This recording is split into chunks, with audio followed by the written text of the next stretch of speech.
All right. Well, welcome everybody. Thank you for joining us on this Monday morning, and thank you for registering for our SEE Your Future Expo. My name is Carrie Morey, and I'm the Academy Coordinator for our district, and I help coordinate and oversee our SEE Your Future Expo as well. And then we also have in our department, you might have heard these names before, Alex DeBaker is our Executive Director of Career and Technical Education and RUSD. And then we also have on the call Keith Wartzenloft, who is our Academy Coach at Case High School. And then not on the call today, we have two other coaches, Kelly Steenrod and Dana Marcinkus, who are our Academy coaches at Park and Horlick. So if you haven't really worked with us a lot before, our Academy coaches are really helpful if you ever want to work directly with staff at a specific school. They are your primary contacts to get set up and organize things with individual classrooms and events at their school and with their students. And then Alex and I help coordinate things that are district-wide. So I wanted to first share a little bit about where this Career Expo fits into our career exploration timeline, especially because sometimes we get a lot of questions about, well, why aren't you doing the Career Expo for maybe juniors or seniors right before they graduate? And those are really good questions. In our academy model, we actually, well, now we also start in middle school too with some exploration opportunities. But in ninth grade in particular, we spend a lot of time with our students, allowing them opportunities to explore all the possibilities of what they might want to do when they graduate. And part of that is so that they can plan and schedule courses throughout their high school career that will help them explore those opportunities more. And so they all participate in what's called a freshman seminar class. And right now they are prepping for this expo. They are learning how to shake hands and talk to people, look them in the eye. They're doing a lot of exploration about careers right now so that when they go to the Career Expo, they know which areas that they are most interested in, want to talk to. And then later in the year, they also learn about different educational opportunities. So not only the difference between a technical college, private, and public institution and what colleges offer the programs that they're interested in, but they also learn about the trades and military and really just all the possibilities that are out there. It's all about exposure. So we want our students to know what all the things are and opportunities that they probably didn't even know existed before, which is part of this expo as well. They're going to be exposed to careers that they didn't even know were real, and it was a possibility, and they're right here in their backyard. They also participate in academy tours where they actually get to tour those specific pathway classes in their high school. They make a commitment to graduate, saying, yes, I'm going to sign and say I'm ready and I want to graduate in 4 years. And then at the end of the year, we participate in a declaration ceremony for our ninth graders. And that's when they actually declare a career pathway that they want to explore further in 10th, 11th, and 12th grade. And that's why we have the expo in ninth grade, because we want them to have as much exposure and opportunity as possible in that year so that they can make an educated choice about what they think they want to do. And again, it's not pigeonholing them into a specific career. It's just saying, hey, I'm interested in this. I want to learn more about it and experience more so that I can make a better informed decision when I graduate about what's right for me. And so some of our students graduate and they know exactly what they want to do and it's aligned with their pathway. And sometimes they graduate and say, I don't want anything to do with my pathway. I've realized that in high school and I just saved myself thousands of dollars because I figured it out now instead of later. And so that's really what our academy program is all about. So this flows into our 10th, 11th, and 12th grade year where they get a lot of, they have pathway courses, one each year, but then they also do a lot of work with, like, they get to go on a coordinated site visit where they actually see a company and all the different departments and how they work together. In sophomore year, they do some resume building and mock interview practice.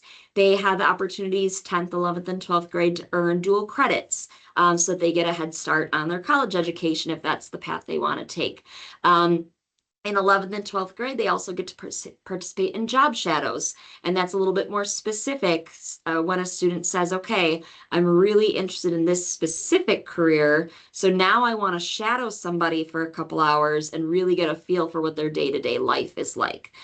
They can also participate in what's called the Youth Apprenticeship Program, where they're actually working and getting paid during the school day in a job that's related to courses that they're taking in high school. And that's another great way to kind of try on something that they're interested in and then see if it's a good fit. And then we also have senior capstone projects where our seniors are taking all of the skills and knowledge that they've developed throughout high school, and they do an extensive project with that. So those are all additional opportunities. If you've only done our SEE Your Future Expo, those are ways that you could also partner with us and help our students explore possibilities. Something new that we introduced last year as well that will continue is what we call the Be Your Future Expo.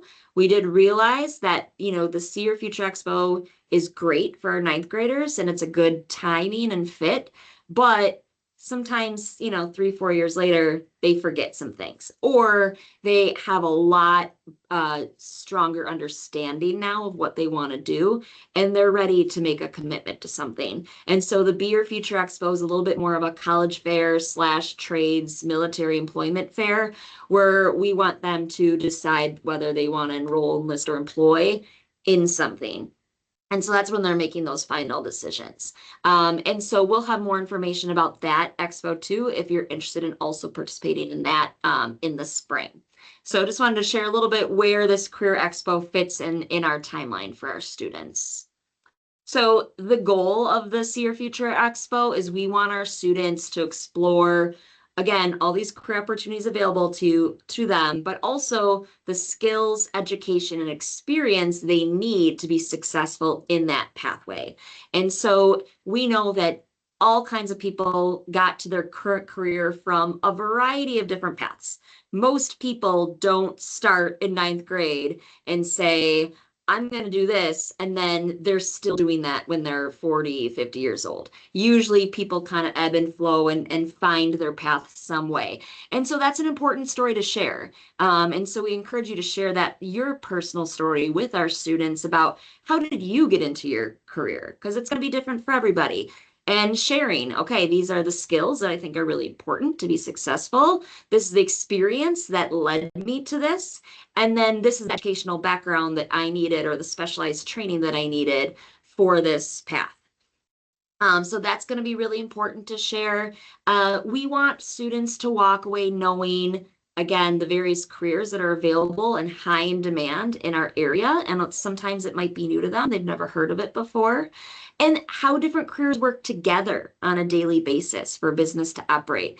A lot of people who registered for our expo are a company that are bringing multiple departments, and that is fantastic because it's really helpful for a student to see how all these departments are working together and that you don't operate in silos. And so that's what we're trying to teach our students in the classroom too, is how to collaborate with people and communicate with people who have different skill sets and come together on larger projects, because that's what they're going to have to do when they graduate and get a job. We also want our students to walk away knowing, again, the skills, experience, and education that they need to be able to apply to that job every day. So again, I mentioned a little bit about student preparation in that freshman seminar class. They're learning professional and technical skills. They're learning interview skills, how to do a handshake, things like that. They're learning about, again, their initial interests. They're going into this expo with a general idea of things that they're interested in, but they're freshmen and they're young, and you're going to get probably a wide range of students, some who are just goofing off, they don't understand the value yet. And so sometimes they need a little bit more coaching or they're a little bit more shy. And so it's really helpful to be proactive and reach out to them because they're not always going to be comfortable enough approaching a stranger and shaking their hand, even if they're taught that in their class. But then you're also going to see students that have all kinds of very specific questions. They're taking it very seriously and they really want to make sure that they make a good pathway choice. And you're going to get everything in between too. So we do have a special passport for our students to complete. They might choose your career to deep dive into, where they're going to ask specifically about the skills, experience, and education needed in your career, and possibly some other questions too. And Yes. oh, oh, and so you'll see them probably filling out something. They won't fill it out for every table they stop at, but their top careers that they're the most interested in, they'll be filling it out for. It's just so that you know about that. And again, just trying to be as encouraging as possible, knowing that we're still trying to develop those conversational skills with adults, especially stranger adults. They're still learning how to do that. So any coaching that you can provide for our students to get them more used to that is a really helpful experience for them as well. So the layout, it's all going to be in one giant field house at Park High School. We do try to keep general careers together as much as possible.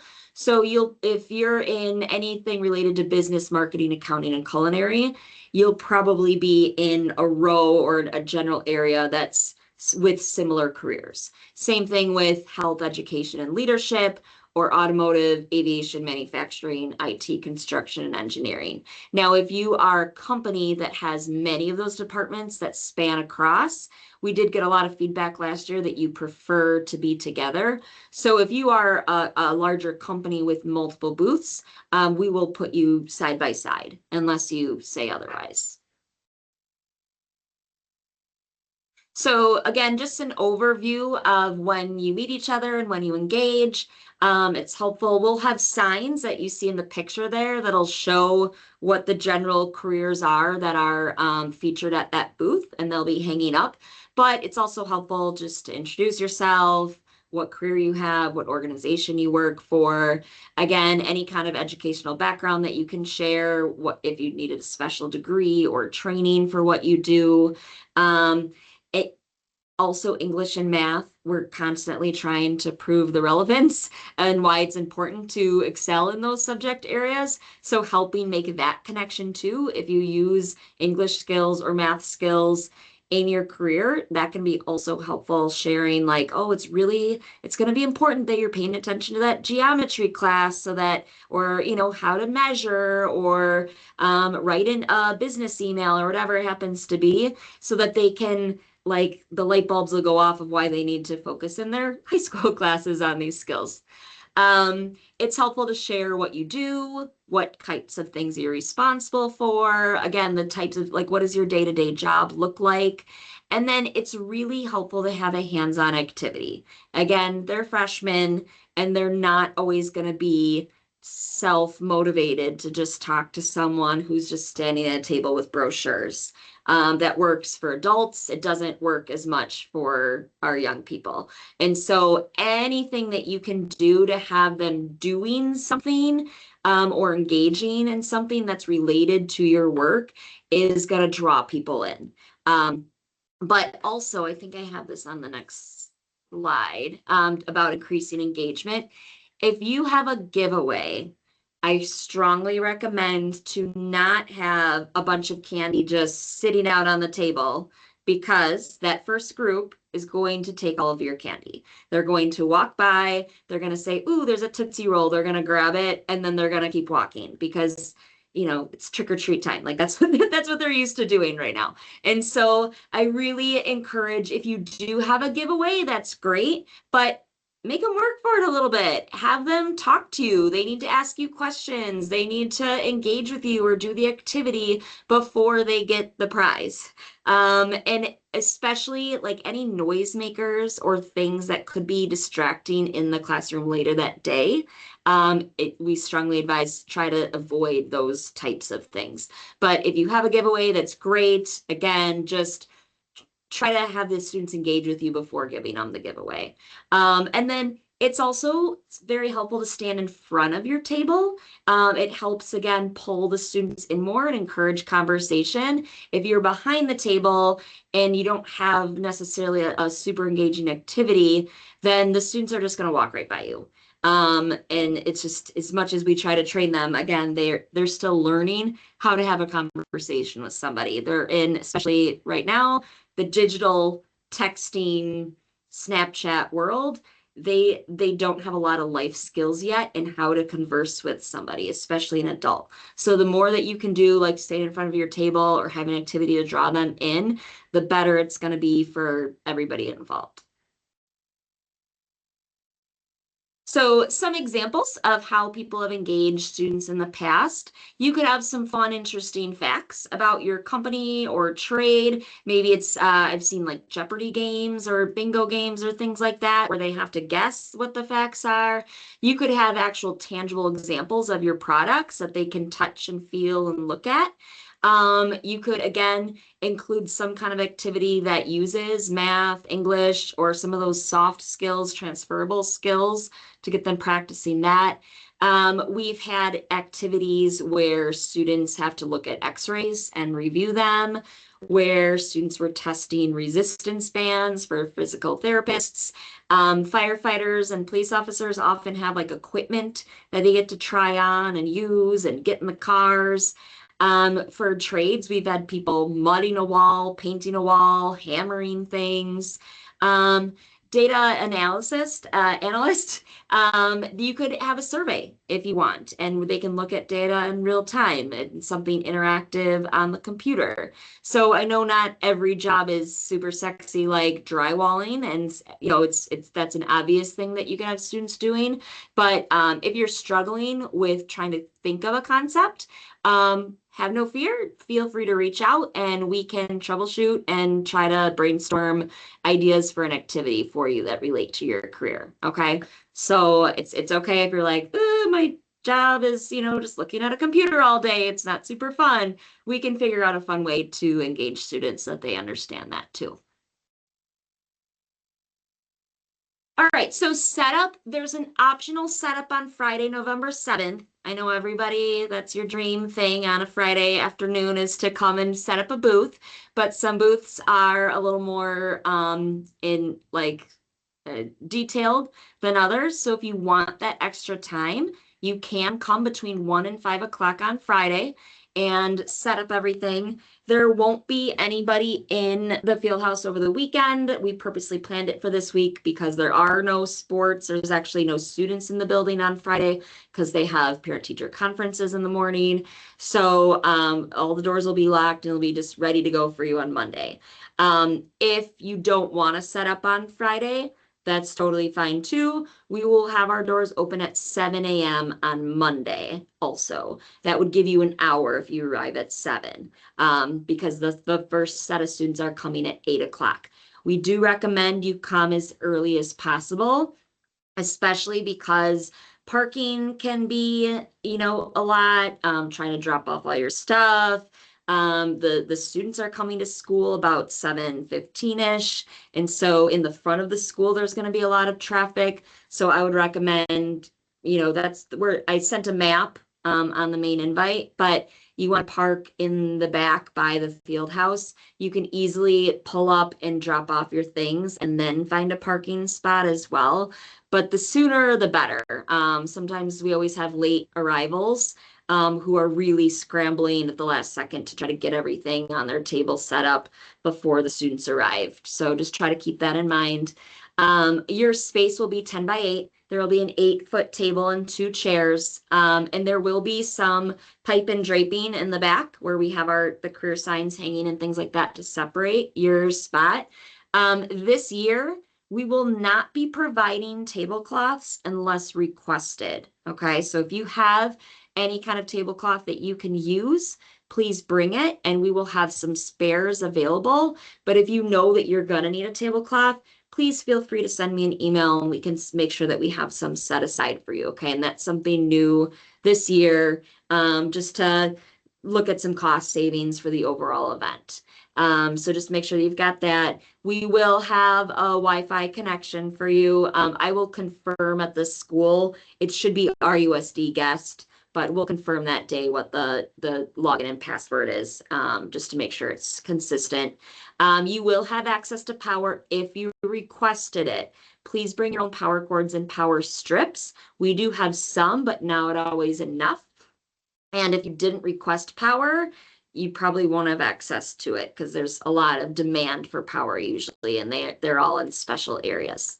Also, if you have a sign with your career, or I'm sorry, there will be a sign with your career name, but if you have, oops, a high resolution logo for your business, we do like to create banners and things in the future to hang in our schools to showcase all of the businesses that work with us. So if you could please email me, carrie.mori@rusd.org, your high resolution logo for your business. We would love to add it to our signage so that we can feature your company as somebody who works with us. So that's a little bit about setup. So either Friday or Monday morning.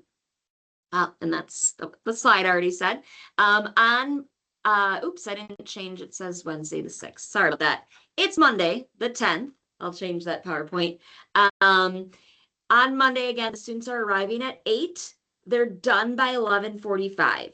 And we will have lunch provided for our volunteers and presenters at 11:45. So you can have some lunch, take down your stuff, and be out by the afternoon. Okay. We'll also have some coffee and light refreshments in the morning for you as well, courtesy of our park culinary students and teacher. So they're going to be providing all of our meals for us this year. So again, the parking, this is on your invite as well. But I would avoid coming in on 12th Street just because there's probably going to be a lot of traffic with buses and stuff. So I would recommend entering from Valley Drive, and then you turn onto Bluefields Drive here, right? You'll see a roundabout. That's the easiest way to find it, and like a big hill. That's where you pull in. So this blue circle here is the actual entrance where you can stall your car, park right in here, and drop off your things if you need to park somewhere else. We do have additional parking down the road here, and then we'll also have parking along the track, which we did have to utilize last year. So there are additional spots for parking, but it does get very congested and fills up. So again, the sooner you can get there, the less stressed everybody's probably going to be. And again, I would highly recommend if you have a lot of stuff, dropping it off first and then parking, just because it's, you might have a little bit of a walk unless you get a wagon or something like that to help you carry your things. And then these are some of those additional opportunities to engage, like I mentioned. If you like the expo and you want to try doing a little bit more with us to expose students to your careers, we have advisory councils that meet 4 times a year, and they align with different industries. You can guest speak in a class. You could host students for a tour or a job shadow. You could help mentor a student project. We're always looking for ideas. Also, if you would like some of our juniors or seniors to work on a more in-depth project that could help your company. If you're interested in hiring a student as youth apprentice, that's someone who could actually come and work for your company. We have obviously the SEE Your Future Expo. I mentioned the Be Your Future Expo in the spring. If you're ever interested in hosting a teacher for an externship so that they can help make connections to their own classroom. And then we also have the mock interviews with our sophomores. If you're interested in any of these, I'd be happy to chat with you separately and share. Just feel free to email me and we can set up a time where we can chat at the SEE Your Future Expo, or any of our coaches are also happy to speak with you about any of these opportunities if you'd like to learn more. And then here's our contact information again. It's really just first name dot last name at rusd.org. Do we have, oh, that's the last slide yet. Is there any questions at all? Yeah, Keith. One of the questions sometimes partners often have is how many freshmen are going to be there. I know that at Case we have approximately 400 in that middle group. Carrie, do you recall how many freshmen will be before and after Case for Park and Horlick approximately? Yeah, about 200 each, roughly. So about 800 or less, somewhere in that range total for the day. Mm-hmm.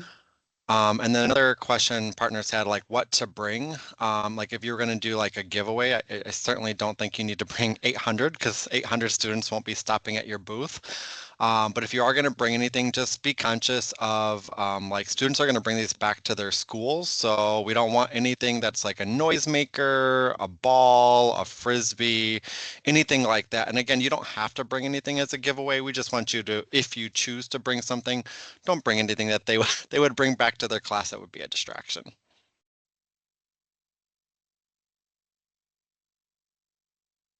Any other questions?